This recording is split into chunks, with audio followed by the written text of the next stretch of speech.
कैवल्य साम्राज्य चक्रवर्ती श्री ज्ञानराज माऊली यांचा उत्कृष्ट असा हरिपाठ या ग्रंथातील प्रथम क्रमांकाचा अभंग आजच्या निरूपणाकरता निवडला. विठ्ठल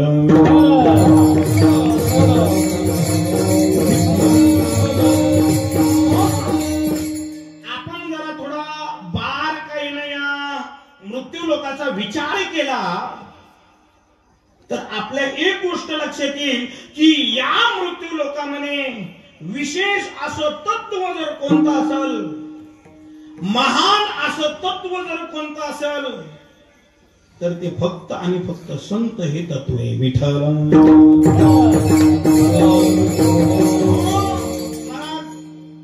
आपण जीवन कसं जगावं, या विश्वामध्ये आल्यानंतर जीवनाची सार्थकता कशात आहे, भक्ती म्हणजे काय, देव आणि जीव यांच्यामध्ये असणारं कोसो किलोमीटरचं आणि काही किलोमीटरचं अंतर ज्यांनी भरून काढलं आणि आम्हाला या भक्ती पंथाला लावलं ते आमचे साधू संत महाराज. ज्या साधू संतांमुळे आम्हाला हा भक्ती पंथ कळला, रुचला, पटला, पाचला आणि आज आपण या भक्ती पंथाचा उपभोग घेतो ते आमचे अगदी ज्ञानोबरायापासून ते श्री संत उमाजी महाराजापर्यंत या. हे जर संत झाले नसते, हे जर साधू झालेच नसते तर आपल्याला हे काहीच कळालं नसतं. आधी तर भक्ती, आई तर कीर्तन आणि तर सप्ताह नाही. ही दिव्य क्रांती जर केली असेल तर या साधू संतांनी केली दिव्य क्रांती. अनेक संत झाले, त्यामध्ये पहिला ज्यांनी हा भक्तिपंथ आम्हा करता सोपा केला, सुलभ केला ते कैवल्य साम्राज्य चक्रवर्ती श्री ज्ञानराज माऊली. अतिशय एक गुरु एक शिष्य परंपरेमध्ये लोपलेलं तत्वज्ञान, विशिष्ट जातीनं ते तत्वज्ञान शिकावं महाराज. अशा अनेक परंपरेमध्ये लोपलेलं तत्वज्ञान तुमच्या आमच्या करता उघड केलं. कठीण अशा भाषेमध्ये असणारं तत्वज्ञान प्राकृत मराठी भाषेमध्ये संस्कृताची गाठी उघडे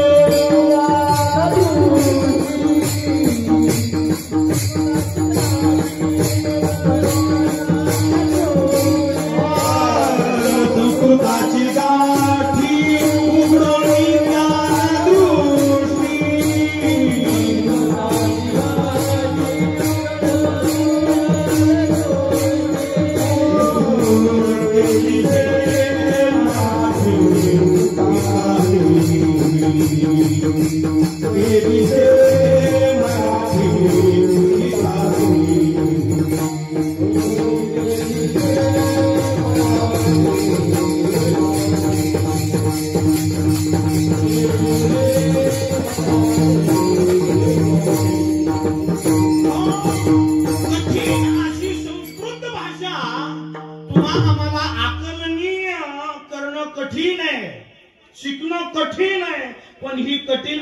संस्कृत भाषा वेगळी केली, बाजूला ठेवली आणि जे कठीण भाषेमध्ये तत्वज्ञान होतं ते प्राकृत मराठी भाषेमध्ये केलं. ही ज्ञानोबरायांनी केलेली क्रांती. मला ज्ञानेश्वरी लिहिली ती काही बुद्धिवान मनुष्यासाठी. ज्ञानोबरायांचं वाङ्मय जर आपण सगळंच पाहिलं तर महाराज माझ्या ज्ञानोबरायांना अधिकार पाहून सर्वांनाच उपदेश केलेले. अतिशय जरा बुद्धिवादी लोक आहेत, ज्याला बुद्धीची घमंड आहे, त्यांच्यासाठी जरा थोडी ज्ञानेश्वरी भावार्थ दीपिका ज्ञानेश्वरी, जे फार मोठे योगी, जपी, तपी, ऋषी, मुनी, ज्यांनी हे तत्वज्ञान बऱ्यापैकी आकलनीय केलंय, आत्मसात केलंय आणि त्या तत्वामध्ये अव्याहतपणे रत आहेत, यांच्या करताही चांगल्या माझ्या चांगदेव महाराजांसाठी आहे का नाही 65 वगळलेल्या चांगदेव 65 अनेक प्रकारचं वाङ्मय माझ्या ज्ञानोबरायांनी लिहिलं. पण तुमच्या आमच्या सर्व सामान्य करता अगदी तळागाळातील लोकांना हे तत्वज्ञान कळावं याकरता माझ्या ज्ञानोबरायानं अतिशय छोटा ग्रंथ अगदी 27 अभंगाचाच ग्रंथ तुमच्या आमच्यासाठी लिहिला तो हरिपाठ. विठ्ठल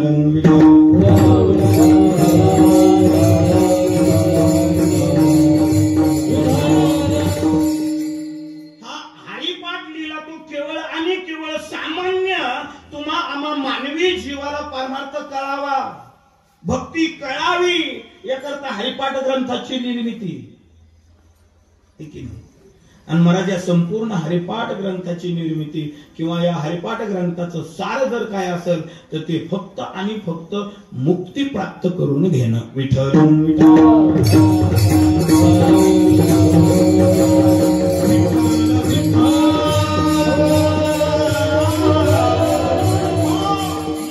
प्राप्त करून घेण्याचं सुलभ साधन म्हणजे हरिपाठ. ती मुक्ती प्राप्त करून घ्यायची असेल. पण महाराज मुक्तीचा जरा थोडा विचार केला, या शब्दाचा मला थोडासा विस्तारानं विचार करावा असा वाटतोय. करायचा का? करूच जाऊ द्या. विठ्ठल विठ्ठल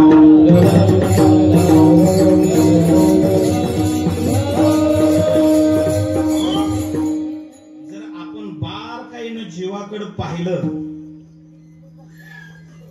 तर महाराज जीवाकडे पाहिल्यानंतर लक्षात येतं की प्रत्येक जीव हा धावपळ करतोय, प्रत्येक जीव हा पळपळ करतोय, प्रत्येक जीव हा मरमर करतोय. प्रत्येक जीवाची ओढ केवळ आणि केवळ कशासाठी चाललेली?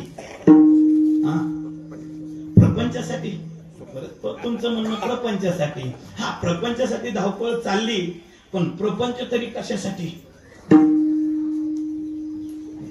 कशासाठी? सुखासाठी. प्रत्येकाला असं वाटतं की प्रपंचातून सुख मिळेल. महाराज प्रपंचात कुठं सुख आहे का? आमच्या साधू संतांनी या प्रपंचाचं वर्णन करत असताना प्रपंच कसा आहे, हा संसार कसा आहे, दुःख बांधवडी आहे हा संसार, सुखाचा विचार नाही कुठे. इथं आल्यानंतर सुख नावाची गोष्ट प्राप्त नाही, होऊ शकत नाही. का? याचा फार मोठा विस्तार होईल आता तिकडे गेल्यानंतर. महाराज का होऊ शकत नाही? कारण हा मृत्यू लोकच दुःख रूप, दुःख बांधवडी आहे हा संसार. किंवा ज्ञानोबा तर म्हणले तुम्ही या मृत्यू लोकात आले, सुख नावाची गोष्ट तुमच्या कानाला ऐकायला मिळणार नाही. मृत्यू लोकी सुखाची कहाणी ऐकी जेल कवनाचे श्रवणी, सुख निद्रा अंतुरणी इंगळाच्या. महाराज या मृत्यू लोकात आला, या मृत्यू लोकाचा प्रताप आहे, या मृत्यू लोकाचा महिमा आहे. या मृत्यू लोकाचा काय महिमा आहे बघा. काही ठिकाणाचा, काही जाग्याचा महिमा असतो आबा. काही ठिकाणाचा, काही जाग्याचा महिमा असतो. महिमा काय महिमा असतो? उदाहरण सांगून जातो. तुम्ही कधी ज्ञानोबरायांच्या सोहळ्यात गेले? आता दिंडी झालीच आहे म्हणा, चला कालच सांगता झाली दिंडीची. हा, दिंडीमध्ये कधी गेलाय? मला दिंडीत जर गेले तुम्ही तर मला त्या दिंडीमध्ये अतिशय दुष्ट, दुराचारी, पापी मला सगळे सारखे नसते. हौशे, गवशे, नवशे सगळेच असते. चला, आहे का नाही? ज्याच्या मुखात कधीच भगवंताचं नाव आलं नाही असाही मनुष्य जर सोहळ्यात गेला, दिंडीत गेला रे गेला, की त्याच्या मुखामध्ये माऊली माऊली शिवाय शब्द येत नाही. अगदी पाकिट माराय गेला तरी माऊली माऊली म्हणतो. माऊली शिवाय त्याच्या मुखात शब्द येत नाही. का? त्याचं कारण आहे काय? की एकदा का त्या माऊलीच्या सोहळ्यात गेला रे गेला की तो माऊली रूप होतो. काय? तो माऊली माऊली शिवाय त्याच्या मुखात शब्द येत नाही. त्या सोहळ्याचा प्रताप आहे. जसा त्या सोहळ्याचा प्रताप आहे तसा या लोकाचाही प्रताप आहे. तुम्ही या लोकात जन्माला आले, सुख नावाची गोष्ट कानाला देखील ऐकायला मिळत नाही. मी नाही सांगत, ज्ञानोबरायाने खुलासा केलाय.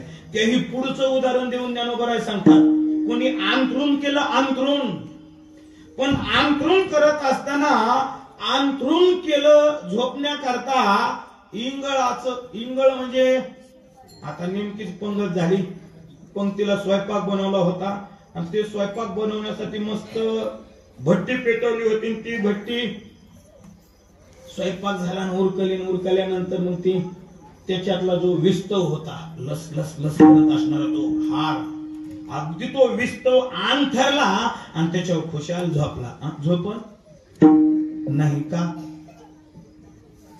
कारण दाह करणं हा त्या विस्तवाचा स्वभाव आहे. काय करणं? दाह करणं, जाळणं हा विस्तवाचा स्वभाव आहे. स्वभाव तसं विस्तवाचा जसा स्वभाव आहे तसं या मृत्यू लोकाचाही स्वभाव आहे. या मृत्यू लोकाचा स्वभाव आहे दुःख देणं. या मृत्यू लोकच दुःख रूप आहे म्हणून म्हटलं. म्हणून ज्ञानोबरायन जाणीवपूर्वक ही ओवी लिहिली, म्हणजे उगाच नाही लिहिली. मृत्यू लोकी सुख हा कहाणी ऐकायला नाही मिळणार. जरा हा दुःखरूप असणारा हा संसार आहे.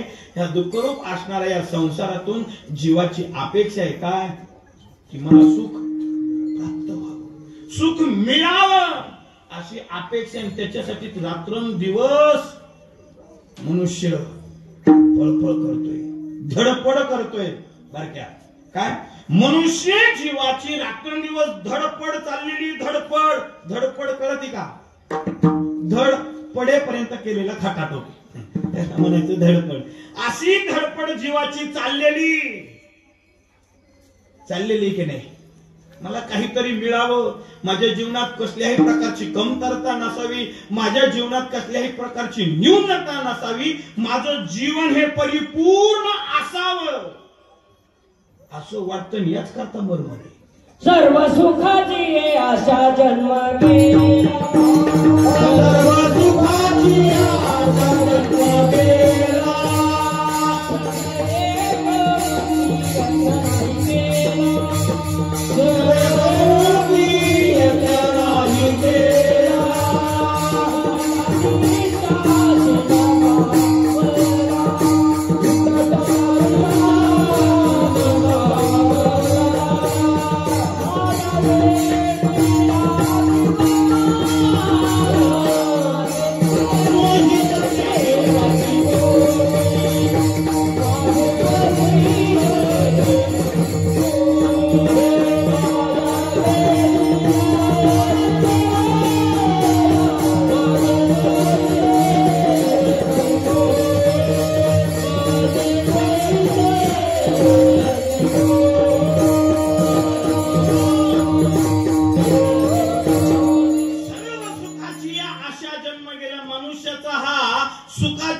गेला,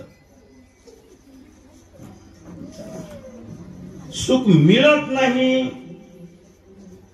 हे ठीक आहे, पण त्याच्यासाठी प्रयत्न भरपूर चालू. पण जिथून सुख मिळणार आहे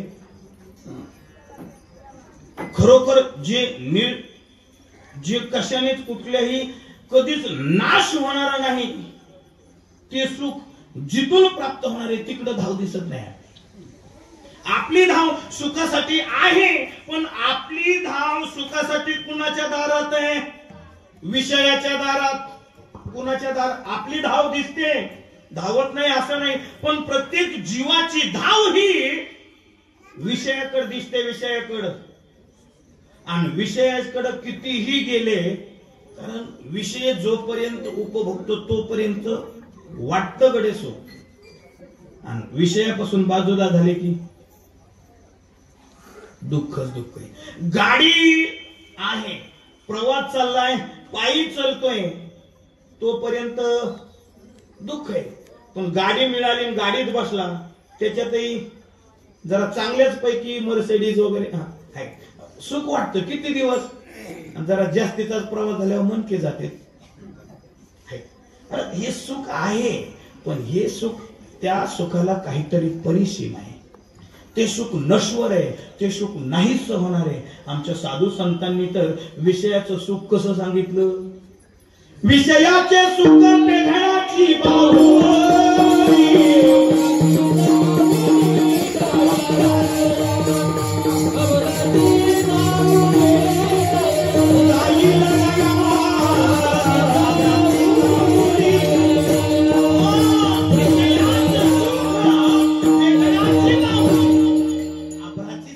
जाईल राया. महाराज विषयाचं सुख म्हणजे आभ्र म्हणजे आभाळ आणि त्याची आलेली सावली. ढग आले आणि ढग आल्यानंतर कोणी एखाद्यानं मस्त बंगला बांधत होता, तो म्हणला जाऊ दे आता काय गरज आहे का, आता सावलीच आहे काय. ढग आल्यानंतर घरावरच स्लॅब टाकायचं राहतं का, कारण ते किती काळ आहे ते काही क्षणार्धात नष्ट होतं की नाही. हा, जशी आभराच्या सावलीचा भरवसा नाही तसं विषयाच्या सुखाचा भरवसा नाही. जोपर्यंत आहे तोपर्यंत वाटतं तो सुख नाहीच आहे, सुखाभास आहे. विठ्ठल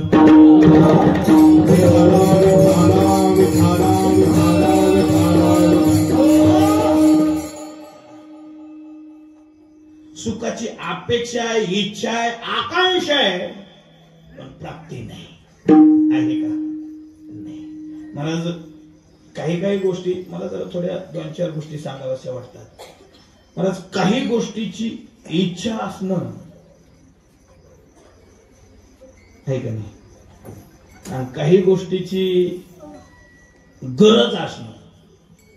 2 गोष्टीत मनुष्य 2 गोष्टीच्याच मागे पळतोय, एक इच्छा आणि दुसरी गरज. जरा माझा विस्तार होतोय, जाऊ द्या बघू.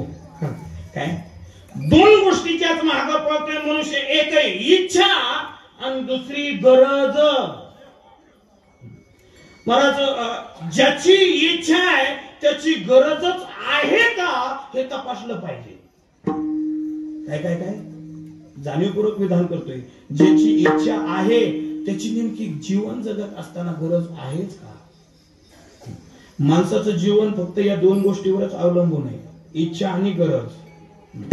बघा तुम्ही, काही गोष्टीची इच्छा असते पण गरज नसते. काही गोष्टीची गरज असते, इच्छा नसते. काही गोष्टीची गरजही असते आणि इच्छाही असते, आणि काही गोष्टीची गरजही नसते आणि इच्छाही. 4 गोष्टी लक्षात आल्या का.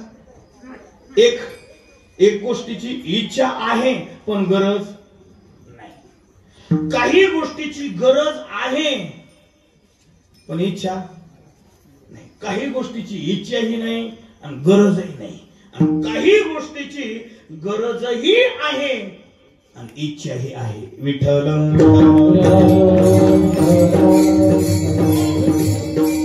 जरा इच्छा आणि हे मुद्दे जरा थोडे विस्ताराने पाहू, फार नाही थोडे पाहू.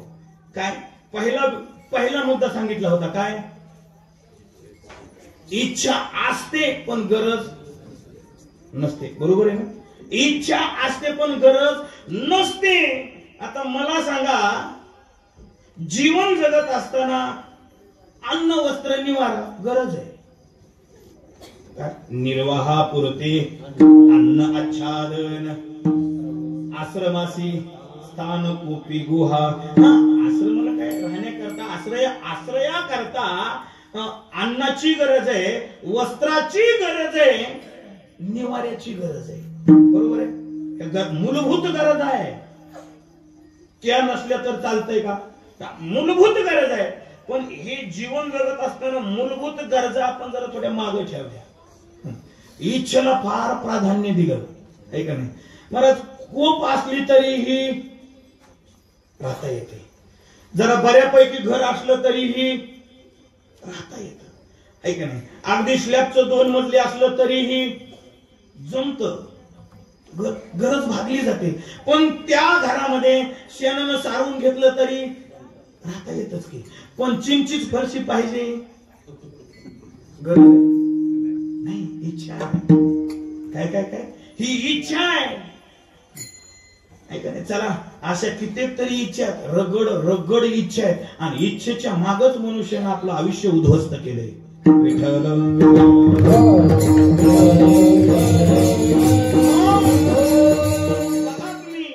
जर इच्छा आणि गरज या 2 गोष्टीचं जर आपल्याला मंथन करता आलं तर आपलं जीवन कधीच सोयीस्कर होऊन जाईल.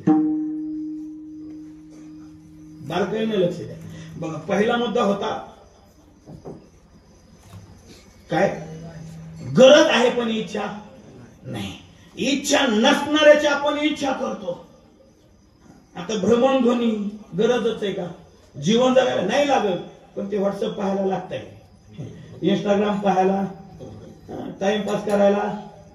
चला, टाइमपास करणं हे आयुष्याचं ध्येय नाही गडी. चला, पण सध्या त्याच्यावर फार मोठी काय. आता आपण, तुम्ही म्हणाल महाराज तुम्ही काय जरा जुन्या काळात जगतात का? नाही, मी जुन्या काळात नाही जगत, याच काळात जगतोय. पण हे तुम्हाला बोलायचं का? याचं कारण हे आमच्या ओठातील शब्द आमच्याही अंतःकरणात रुजावा आणि तसं आमच्याकडूनही आचरण घडावं याकरता बोलायचं, दुसरं काही नाही. विठ्ठल तुम्हाला बदलायचंय की नाही बदलायचं ते तुमचा प्रश्न, पण आम्हाला वाटतंय प्रामाणिकपणा आम्ही आमचा तरी बदल करावा. मग ते प्रगट केल्याशिवाय, कुणाला तरी बोलल्याशिवाय ते कळणार नाही. कारण आपले गुणदोष आपल्याला जोपर्यंत समोर आरसा किंवा कोणीतरी दाखवत नाही तोपर्यंत कळत. आपल्या चेहऱ्यावर काय लागले आपल्याला नाही दिसत, पण आपण चेहऱ्यावरला पाहण्याकरता आरशा समोर जाऊन उभं राहिलं की दिसतंय स्पष्ट, नाकावर बुका लागलाय, है का नाही? चला, आरशा समोर राहिलं की काय दिसतं? सर्व स्पष्ट होतं. तसं महाराज हे तुम्हाला फक्त बोलायचं यासाठी, तुम्हाला स्पष्टपणे बोललं की तुमच्यात ते आमचं बोलणं म्हणजे प्रतिबिंब पडल्यासारखं वाटेल आणि ते तुम्हाला बोललेलं कधी कधी ते आमच्याही अंतःकरणाला लागेल आणि आम्ही तसं वर्तन करू यासाठी बोलायचं, दुसरं काही नाही. चला, काय विषय चालला होता? गरज नसताना 4 गोष्टी सांगतो. पहिली, गरज आहे पण आपलं गरज महत्वाची पण इच्छा नाही, हे का नाही? दुसरा मुद्दा होता, इच्छा आहे पण गरज, बरोबर आहे? इच्छा आहे पण गरज नाही.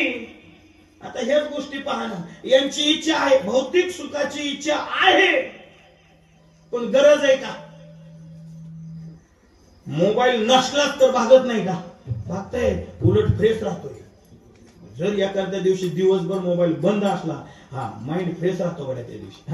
नाही ते कोणी बाबा हे असं झालं, ते तसं झालं, इकडे येतात का, हे चालूच राहतं. आणि एखादा दिवस बंद असला आणि आउट ऑफ कव्हरेज असलं की वा, झोपच सुखाने लागते का? आहे का नाही? त्याची गरज नाही. काय इच्छा नाही का गरज नाही? इच्छाही तसं नाही. चला, अलीकडच्या काळात वागा ना आपण, कशाला पुढे. दुसरा मुद्दा लक्षात आला, काय सांगितला होता? बरोबर, तुम्ही ऐकतात म्हणून जमतंय आमचं, तुम्ही इतकं मन लावून ऐकता म्हणून जमतंय. नाही तर जर असं तुम्ही सगळंच ऐकलं असतं, इतकं लक्षात ठेवलं असतं तर आम्हाला बऱ्याच लवकर दुकानं बंद करायला लागले. तुम्हाला कळत नाही म्हणून आमचे दुकान चांगले चालले. आम्ही पुन्हा पुन्हा पुन्हा पुन्हा पुन्हा पुन्हा तेच तेच तेच तेच ते पुन्हा येईल नाही. आता पुन्हा येतो पण फकडे आपण ते फकड्या तेच सांगतो, अरे दुसरं काहीतरी बोंबल काय करायचं, अवघडे चालू. त्याच्यात काय तुमचं ही गांभीर्यानं ऐकणं नसतं आणि आम्ही ही गांभीर्यानं सांगत नाही. कारण आमची कीर्तन सध्या आम्ही फक्त कीर्तन करतो म्हणजे फक्त आमचं भागलं पाहिजे. काय आमचं भागलं पाहिजे, तुमचं भलं होऊ नाही तर वाटलं हो, आम्हाला काय घेणं देणं नाही गडे. पण हे कुठपर्यंत असं हे चालणार नाही, हे टिकणारही नाही. काय इच्छा आहे पण गरज नाही, याची बी गरज आहे पण इच्छा नाही. हे सांगण्याची गरज आहे पण इच्छा नाही सांगायची आमची. लक्षात देत ना, विठाला विठाला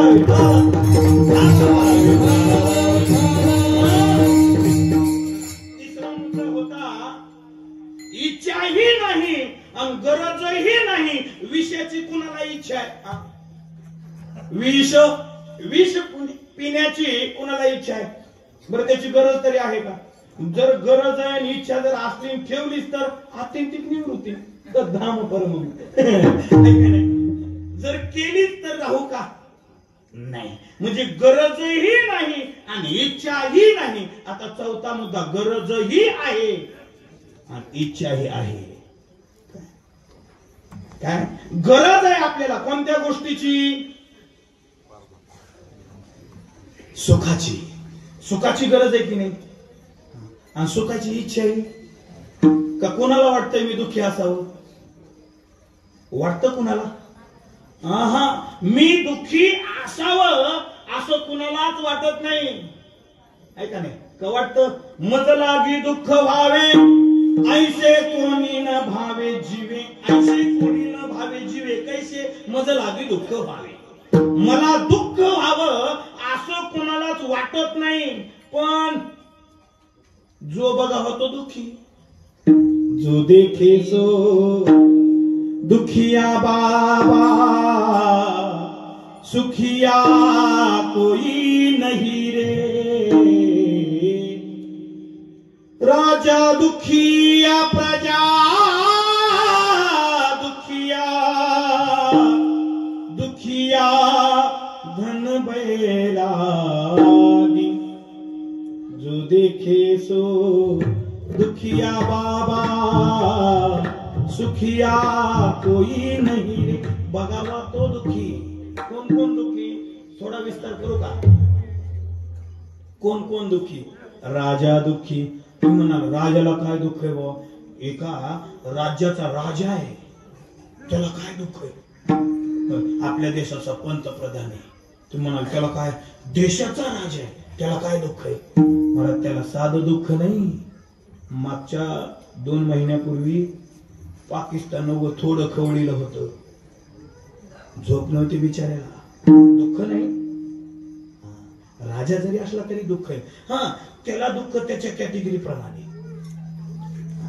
काय जेवढं मोठा तेवढं दुःख मोठं. विठ्ठल विठ्ठल. राजा दुःखी, प्रजाही दुःखी. प्रजेला कशाचं दुःख आहे? महाराज प्रजेचं दुःख काय एक दुःख आहे का? प्रजेला अनेक प्रकारचं दुःख आहे. कुणाला जमाना म्हणून दुःखी, काय कुणी जमाना म्हणून दुःखी, कुणाचं जमलं तर मोडतय म्हणून दुःखी. इकून तिकून झालं पटाना म्हणून दुःखी. दोघाचं होय. काय महाराज कशामुळे दुःखी असेल सांगता येत नाही. अनेक प्रकारचे दुःख आहे.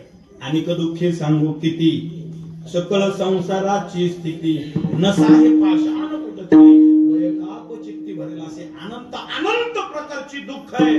मग या अनंत प्रकारच्या दुःखाचा नाश व्हावा आणि परम सुखाची प्राप्ती व्हावी याचीच यावत जीवाला अपेक्षा आहे, याचीच इच्छा आहे आणि याचीच गरज आहे. काय काय काय लक्षात येते ना? सर्व दुःखाचा नाश व्हावा आणि परमानंदाची प्राप्ती व्हावी याचीच अपेक्षा आहे. आणि यालाच शास्त्रामध्ये मुक्ती म्हटले. मुक्ती काय काय काय? मुक्ती, मोक्ष, उद्धार आहे का नाही? ईश्वर प्राप्ती, भगवत प्राप्ती हे सगळे एकच अर्थाचे शब्द आहेत. काय काय? मुक्ती ज्याला म्हटलं नुक्ती नाही. आपल्याला नुक्ती आठवण.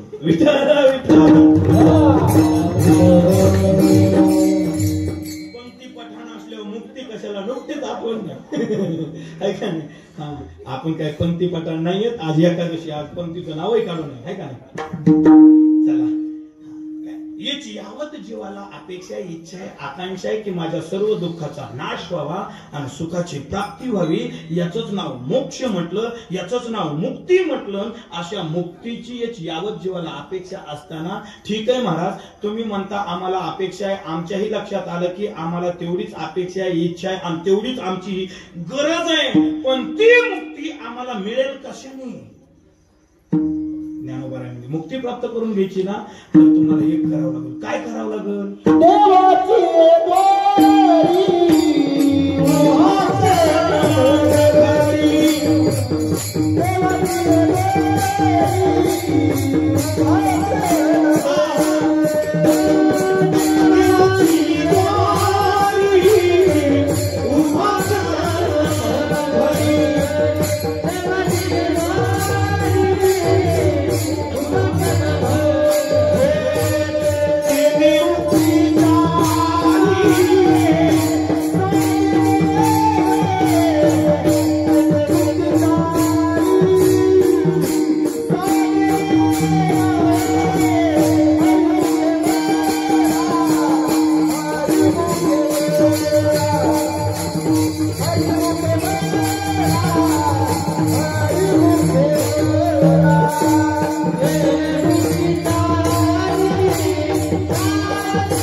न्यानोबरायाने रामबाण इलाज सांगितला. कोणता इलाज? रामबाण इलाज. रामबाण इलाज कशाला म्हणायचं? रामबाण म्हणजे रामाचा असणारा बाण. राम राजाने बाण सोडला रे सोडला, म्हणजे प्रभू रामचंद्राने एकदा बाण सोडला की जे लक्ष भेदन करून बाण सोडलाय ते लक्षच भेदन करून येऊन भात्यात येऊन बाण ठेवायचं. काय म्हणजे बाण सोडला रे सोडला. पुन्हा महागारी तसं येणेच, पुन्हा महागारी येणेच नाही. न निवर्तन ते. चला कुठे गेला ते आला नाही का? त्याला सकाळी बऱ्याच वेळा सांगावं लागलं मला, न निवर्तन ते आहे का नाही. तिसऱ्या श्लोक, चौथ्या श्लोकामधला 15 अध्यायातील 4था श्लोक. चला ते बऱ्याच वेळा त्याला शिकवावं लागलं तरी ते निवर्तन ते कसं असंच म्हणायचं. काय करावं म्हणलं आता ह्याला. घरीच राहिला मला. काय पुन्हा परत नाही. काय रामाचा बाण पुन्हा महागारी तसा येत होता का? नाही, भेदन करूनच यायचा. तसं रामाचा बाण आहे तसा पुन्हा महागारी येणेच नाही असं विशेष असं प्रभुत्वानं सांगितलं. विशेष असा इलाज सांगितला की तो इलाज झाल्यानंतर पुन्हा काहीच करायची गरज नाही. पोस्ट पुन्हा विशेष महाराज ज्ञानोबराय म्हणतात, आपण जर देवाच्या दारामध्ये एक क्षणभर जर उभा राहिलो, देवाची द्वारी उभा क्षणभरी, तिने मुक्ती चारी साधिल्या. एक मुक्ती नाही, काय चारीही मुक्ती आपण साध्य करतो. साध्य पण कधी? त्याला चारीही मुक्ती प्राप्त होतील, पण त्या चारीही मुक्ती प्राप्त करून घेण्यासाठी आपल्याला देवाच्या दारात उभं राहावं लागेल. मला जिथं देवाच्या दारात उभं राहायचंय, मग नेमकं देवाचं दार कोणतं? देवाचं दार देवळाचं दार नाही. हा कुणाला पुन्हा ऐकायला येईल की देवळाचं दार. देऊळ आणि देव भिन्न आहे, दोन वेगळे शब्द आहेत. देवाची द्वारी सांगितले ज्ञानोबरायांनी, देवळाच्या द्वारी नाही. कारण देवळाच्या दारात बरेच लोक क्षणभर नाही, मला सकाळी एकदा गेले की संध्याकाळी परत येतात. काही काही लोक फक्त दर्शनापुरते जातात. काही काही लोक सकाळी स्नान संध्या आपली सगळं उरकली की दर्शन घेऊन तिथंच बसतात. जरा थोडं आसा देव बाप्पा येईपर्यंत ह्याचं उचक त्याचं उचक त्याचं उचक. हा आहे का नाही? ते तर झालंच महाराज. मग त्याच्या पुढची एक जरा एकदा खाऊन पुन्हा एकदा एंट्री होते देवळात. महाराज पुन्हा एकदा येतात तर पुन्हा आले रे आले की कधी कधी दिवस मावळल्यालाही कळत नाही. 52 पानाचा ग्रंथ चालू होतो. हा पुन्हा कोणता ग्रंथ चालू होतो माहिती का मला? हा तो 52 पानाचा ग्रंथ. ते 52 असतात म्हणून मला माहिती नव्हतं. बरं झालं तुम्ही सांगितलं. मी आपलं म्हणायला आलतो त्याला काय म्हणते ते 555 का काहीतरी अंक असतो बघा त्याच्यावर. फुलं असतात, एवढेच असतात, असं असं आपलं करीत असतात, आहे का नाही? महाराज काय काय दिवस बसतात. महाराज शोकांतिका वाटते बरं का, शोकांतिका वाटते. महाराज खुशाल अतिशय फाजील लोक आहेत. फाजील, मी त्यांना फाजीलच म्हणतो. कोणाला राग आला तरी एवढं काय हरकत नाही. तसलेला फाजीलच म्हणलं पाहिजे. गलिमत मी फाजीलच म्हणतोय. आमचे बाबा तर लय पुढचा शब्द वापरायचे, पण मी तो नाही वापरत. जाऊ दे, मी आवडतो. कारण लहान तोंडी मोठा घास मारा नाही बर का. महाराज तो खुशाल देवाच्या दारात बसून, तो सुंबळे त्याच्या दारात बसून पिचितो. त्याला किती दिवस लागेल तुला पिचायला? कधीच विचार करत नाही महाराज. आणि दुसरी एक महत्वाची गोष्ट मला अजून कथन करावं, बरंच बोलावं वाटतं याच्यावर. महाराज कधी आपण चर्चमध्ये गेलो, कधी मस्जिद मध्ये गेलो, तर कधीच मस्जिद मध्ये पत्ते खेळताना लोक नाही दिसणार. कधी चर्च मध्ये नाही दिसणार. अन्य ठिकाणी कुठल्याही देवालयामध्ये गेलो आपण, हिंदू धर्माच्या व्यतिरिक्त कुठल्याही देवालयामध्ये गेलो, तर कधीच पत्त्याचे पाने खेळताना नाही दिसत मंडळी. काय शोकांतिक काय आपल्या धर्माला लागलेली कीड आहे की ते महाराज हनुमंतरायाच्या मंदिरात, पांडुरंगाच्या मंदिरात, आमच्या साधू संतांच्या मंदिरात खुशाल लोक. काय बोलावं यांना? खेळू नको म्हणल्यावर त्यांचं म्हणणं खेळू नको म्हणल्यावर ते म्हणतो एवढं कशाला बांधलंय? तुला गाडायला बांधलंय म्हणायचं, तुला गाडायला. विठ्ठल विठ्ठल.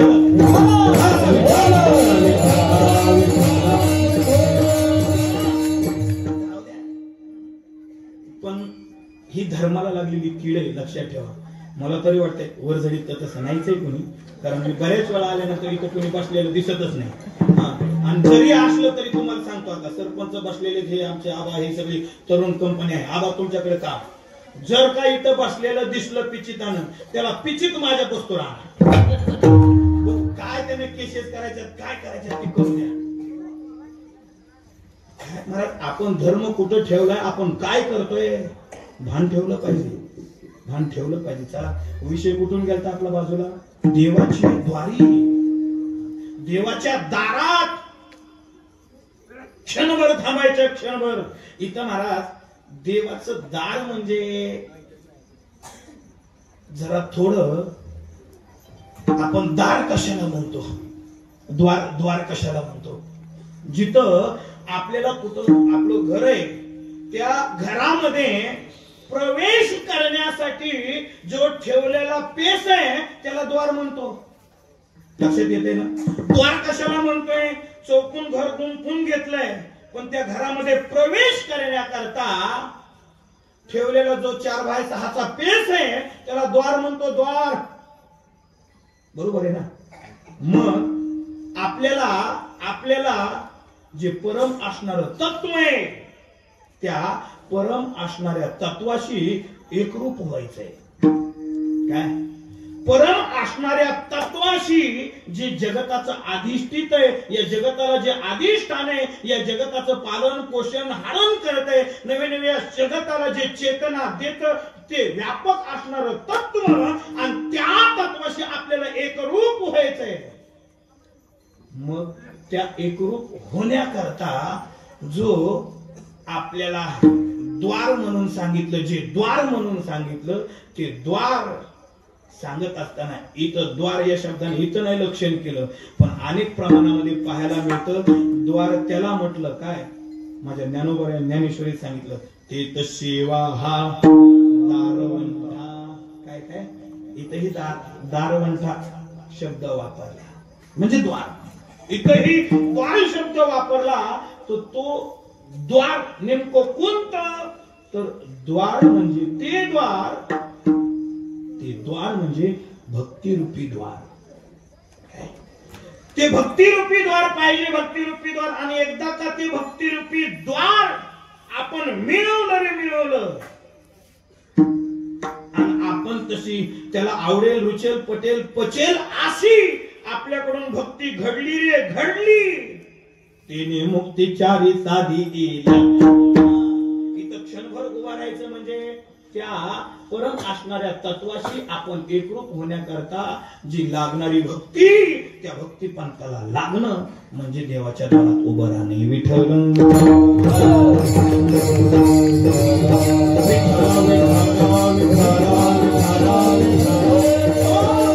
आणि जो अशी भक्ती करतोय, त्याला आवडणारी भक्ती करतोय, तो त्यांनी तशी भक्ती केली रे केली की त्याला चारही प्रकारची मुक्ती प्राप्त होते.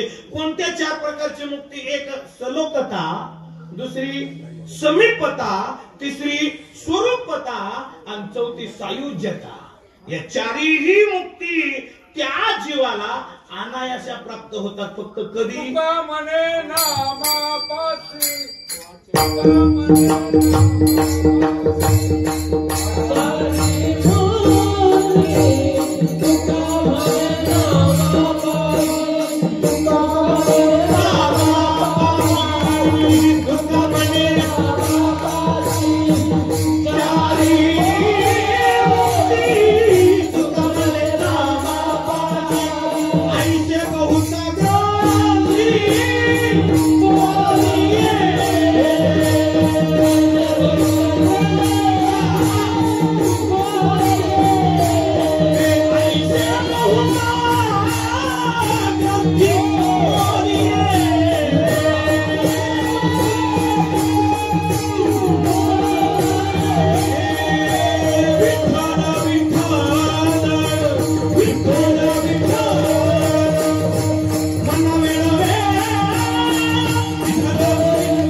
उरकून घेतलं. चाल लांबणीची होती त्याच्यामुळे मला वाटलं हात मात्र विठ्ठल तुका म्हणे नामापाशी चारी मुक्ती. मला तिकडच यायचं होतं हळूहळू, पण तुम्ही अगोदर आणलं. चला, त्यांचं म्हणणे 11 वाजले कवा येतात. चला, असं ही जी मुक्ती, कोणत्या 4 मुक्ती सांगितल्या, सलोकता, समीपता, स्वरूपता, सायुज्यता. मला या 4ही मुक्तीचं थोडक्यात वर्णन करायचं झालं, 5 मिनिटं राहिलेत म्हणजे 5 मिनिटात. बघा, सलोकता मुक्ती कशाला म्हणायचं? ज्या लोकांमध्ये देव राहतो त्या लोकांमध्ये राहायला मिळणं याला सलोकता म्हणायचं. वैकुंठ भुवनी घर केले, चला पुढं ऐका. त्या लोकांमध्ये अनेक आमचे साधू संत राहायला गेले. अनेक साधू संतांची प्रमाणे आम्ही वैकुंठवासी आलो याची कारण अशी, म्हणजे त्या लोकांमध्ये राहायला मिळतं. चला पुढं. ही झाली सलोकता मुक्ती. पुन्हा दुसरी सांगितली समीपता मुक्ती. बैसले शेजारी गोविंदाच्या, अनेक प्रकार. भगवान परमात्म्याच्या शेजारी राहायला जाणं, त्याला काय म्हणायचं? समीपता. किंवा लक्ष्मी वल्लभ तयाजवळी. हरिपटात 4चे प्रमाण आहे. चला, लक्ष्मी वल्लभ तयाजवळी नित्यने म्हणामी, ते प्राणी दुर्लभ. लक्ष्मी वल्लभ तयाजवळी म्हणजे लक्ष्मीचा वल्लभ, लक्ष्मीचा असणारा पती कोण? या जगाचा स्वामी, अधिपती, मालक, पंढरीश परमात्मा, त्याच्या जवळ राहायला मिळणं याला समीपता मुक्ती म्हणतात. पुन्हा स्वरूपता. स्वरूपता मुक्ती म्हणजे चतुर्भुज नर होऊन ठेले, साक्षात भगवत स्वरूप होऊन राहणं. आमचे साधू संत राहिले, तेची संत किंवा तेची संत निमित्त त्या देव आणि भक्ताचा संगम आहे. चला पुढं. ही कोणती? स्वरूपता मुक्ती म्हणायचं. आणि 4थी सांगितली सायुज्यता मुक्ती. सायुज्यता मुक्ती म्हणजे साक्षात भगवत स्वरूप होऊन राहणं. काय? खाणं, उठणं, बसणं, जे काही क्रिया आहेत त्या अगदी देवासारख्याच, त्याला सायुज्यता मुक्ती. सायुज्यता मुक्ती म्हणायचं. अशा 4ही मुक्ती प्राप्त होतात. अवघा देवची झाला पाही, अवघा देवची झाला पाही, अवघा देवची झाला पाही.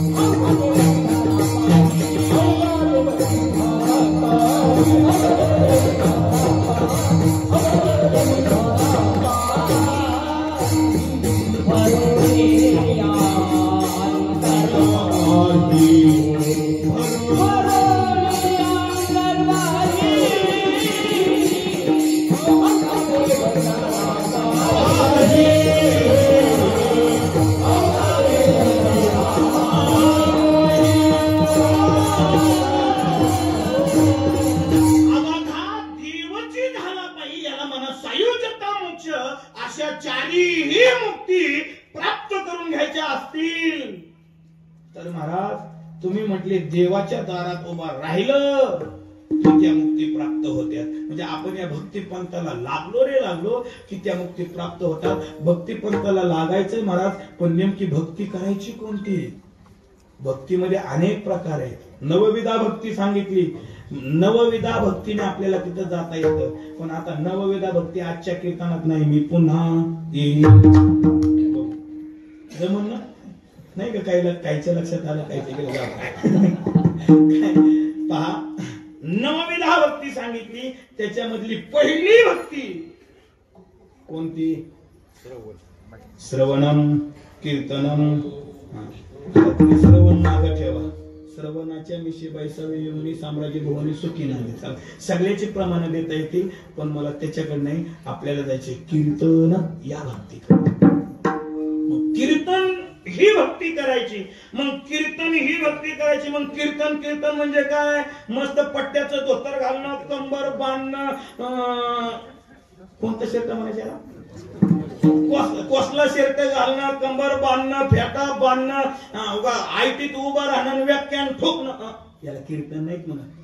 हे कीर्तनात मोडलं जातं, पण कीर्तन याला नाही, कीर्तन त्याला म्हटलं जातं करावे कीर्तन मुखी गावे हरीचे नाम, मुखी गावे हरीचे नाम, मुखी गावे हरीचे नाम, करावे कीर्तन, मुखी गावे हरीचे नाम, कीर्तन करावे म्हणजे हरीचं नाम चिंतन करणं हेच कीर्तन आहे.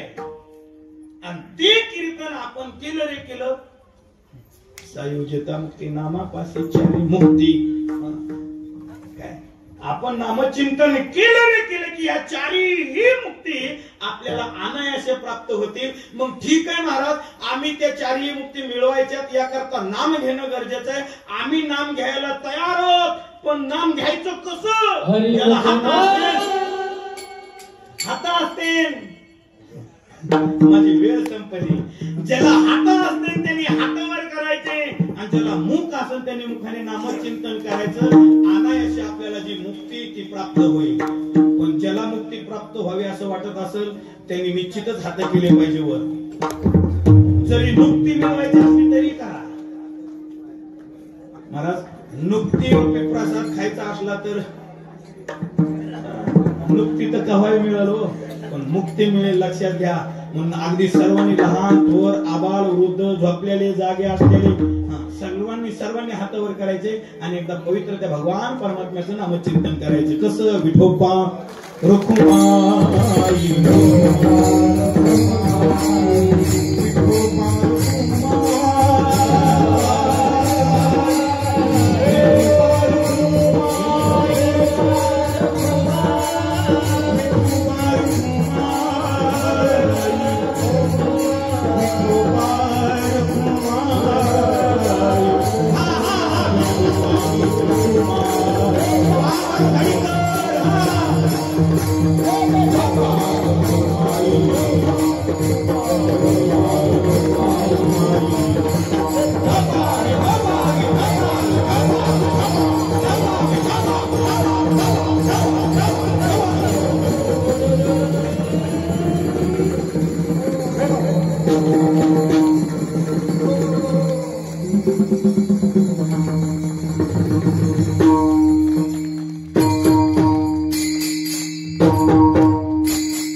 आमच्यातच चाललंय.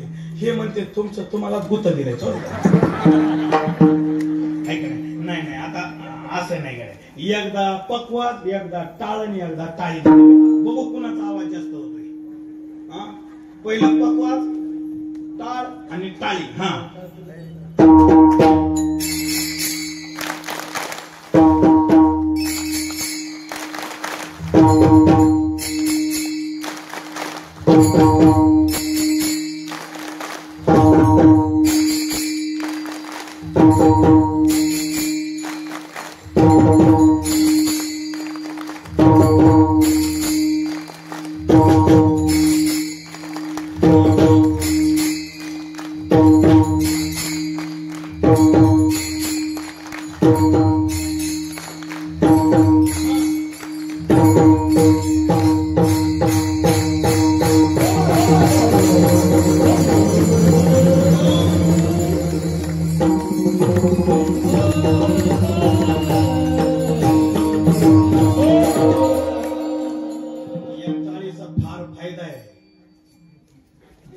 माझी वेळ संपली नाही तर सांगितलं असतं.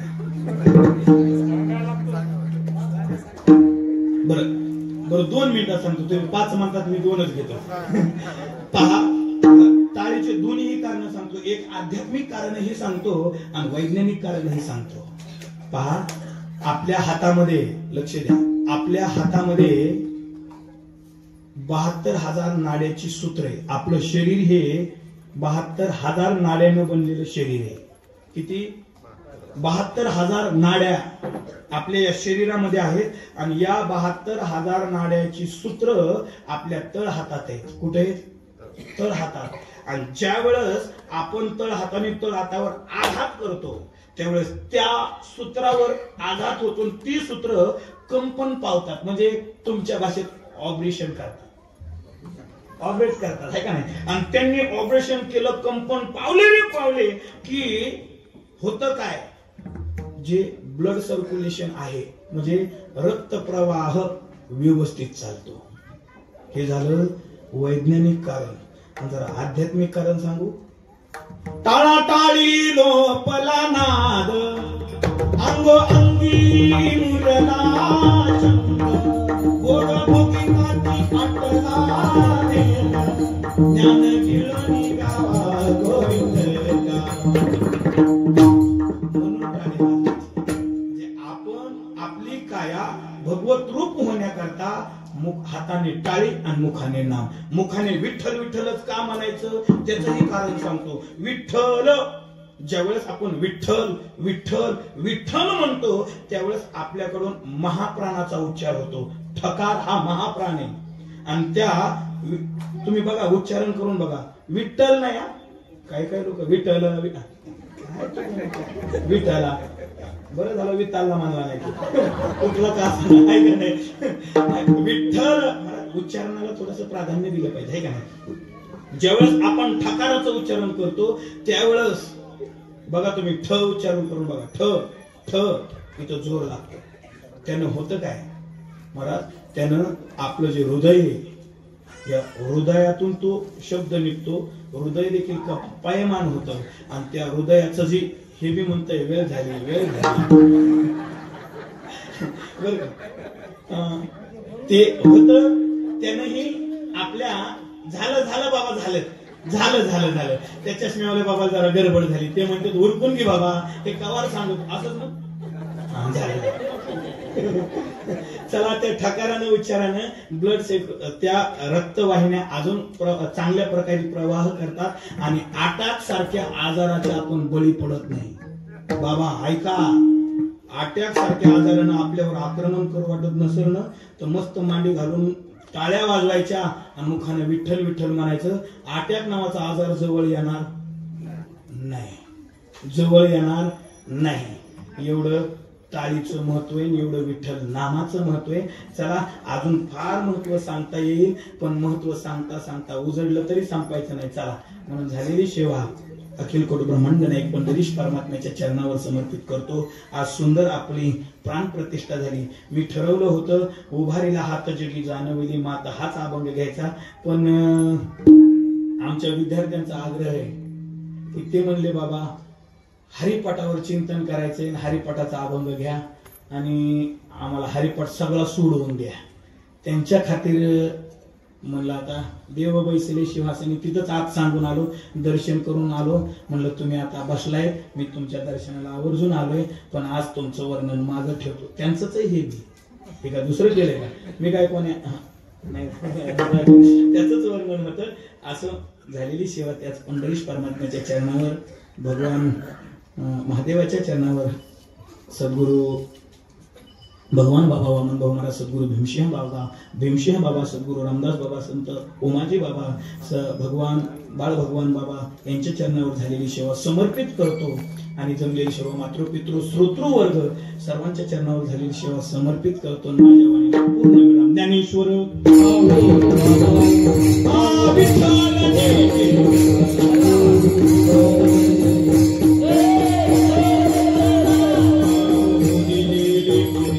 देवा कोणी